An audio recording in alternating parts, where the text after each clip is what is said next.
Përshëndetje, shpirt I bukur, shpresoj të jesh mirë. Nëse jeni të ri këto, bani subscribe dhe bëni pjesë e kësaj familje, sepse mundeni me gjetë shumë informacione të vlefshme që mundin me të ndihmu me transformu jetën tënde. Dhe nëse ende nuk jeni po pjesë e komunitetit ton falas, do e lo linkun në descriptions, do e kemi një thirrje live javore ku do flasim për tema të ndryshme, kështu që gjithçysh bëno pjesë e komunitetit më poshtë.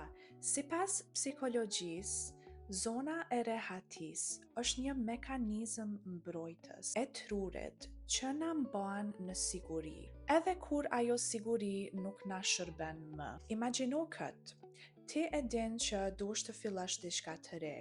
Ndoshta e kin plan me fillu një projekt, një biznes, studime, një udhëtim, një rutinë të re, ose një ndryshim në jetën tënde. Po çdo herë që vjen momenti që ti me fillu me vepru, mendja jote të thot, jo sot nuk kemi kohë nesër, jam shumë e lodhur sot, nuk kam kohë për këtë. Ose ndoshta mendja të thot, nuk është momenti I duhur, duhet me u përgatit më shumë ose më mirë, nuk po ndihem I mjaftueshëm ose nuk janë kushtet perfekte që unë me fillu me vepru. Dhe kështu kalojnë ditë, javë, muaj, vite dhe ti nuk fillon me vepru. Dhe e dim që në fund të ditës nuk është sepse nuk kemi kohë, sepse gjithmonë mundemi me gjetë kohë nëse diçka është e rëndësishme për ne. Dhe shpesh presim që gjërat të janë perfekte, që koha perfekte të shfaqet, po asnjëherë nuk vjen ajo kohë. Unë kam parë këtë edhe tek vetja ime. Përpara I thosha vetes do e bëj një video në YouTube kur jam gati, kur janë kushtet perfekte, kur është koha perfekte, kur ndihem perfekt, kur ndihem shumë gati, po fillova me pyet veten, pse duhen kushtet me qenë perfekte që unë me fillu me vepru? A nuk mundu me fillu me vepru tash dhe me mësu nga ky rrugtim, me mësu nga vetja dhe me u përmirësu ashtu? Duhet të kuptoni një gjë. Truri jon nuk është I programuar ose I mësuar për me na ndihmu neve mi arrit ëndrat tona. Truri jon mundohet me na mbajt të sigurt. Sepse nëse ne nuk ndihemi të sigurt, atëherë truri jon mendon që jemi në rrezik. Çdo gjë e re I duket trurit ton si rrezik. Edhe nëse në realitet ajo është një mundësi shumë e mirë dhe që ndoshta do na ndihmon të arrijmë ato që ne me të vërtetë dëshirojmë. Në psikologji kjo quhet the status quo bias. Preferenca për të qëndruar në gjendjen aktuale, edhe nëse ajo nuk është optimale, sepse është e njohur për ne. Është shumë interesant sepse sot para se me kriju këtë video, e pash që I kisha disa mendime që më thojshen, sot je shumë e lodhur, mos e bën një video sot, ndoshta një ditë tjetër, je lodh shumë me djalin, pusho pak, kjo është koha për ty. Dhe fillova me I thon vetes, wow, nga ku po vijnë këto mendime? Është shumë interesant se si truri ose mendja jon mundohet me na mbajt në zonën e komfortit, sepse është më e lehtë. Është më e lehtë sepse truri në atë mënyrë nuk duhet me shpenzu shumë energji, sidomos nëse je pak e lodhur, është shumë lehtë mos me vepru. Po shumë mirë që nuk e dëgjova veten në këtë moment dhe që e krijova këtë video, se kjo është pasioni im, me I kriju këto video për ju dhe për m'ju ndihmu juve, dhe kjo është misioni im, kështu që ndihem shumë mirë që nuk e dëgjova mendjen këto. Po du me ju tregu që kjo ndodh me gjithkën, nuk është që unë jam perfekte ose që unë asnjëherë nuk kam mendime limituese, negative. Çdo personi ka këto dhe është shumë normale, dhe nëse ti ndihesh kështu është krejt okay, po nuk duhesh me I leju këto mendime limituese me të kontrollu ty. Ti duhesh me kontrollu veten tënde, mendjen tënde.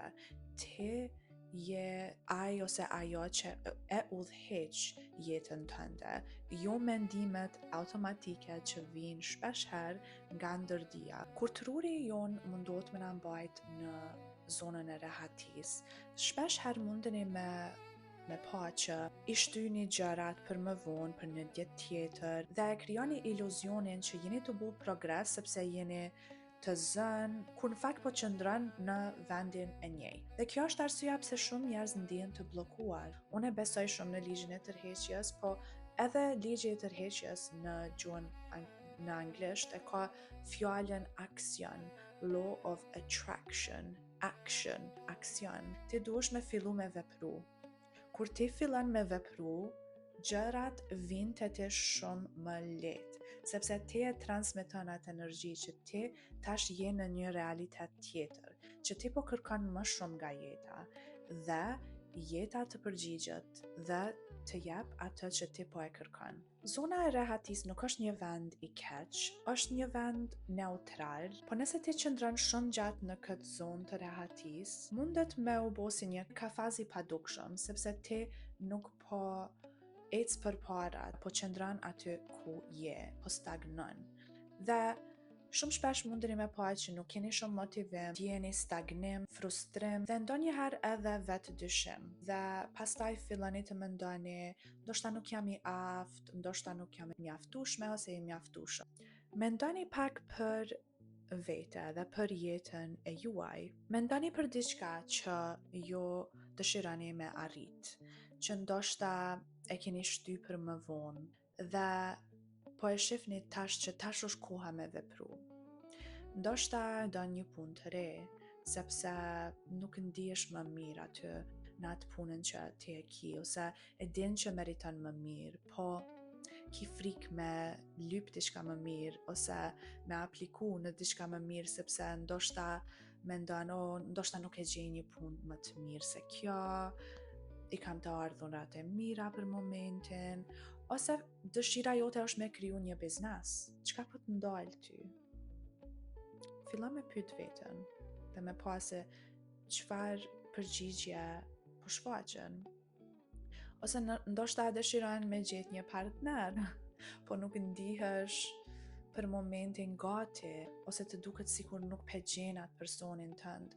Çka mundesh ti me ndryshu në rutinën tënde për me tërheq atë person?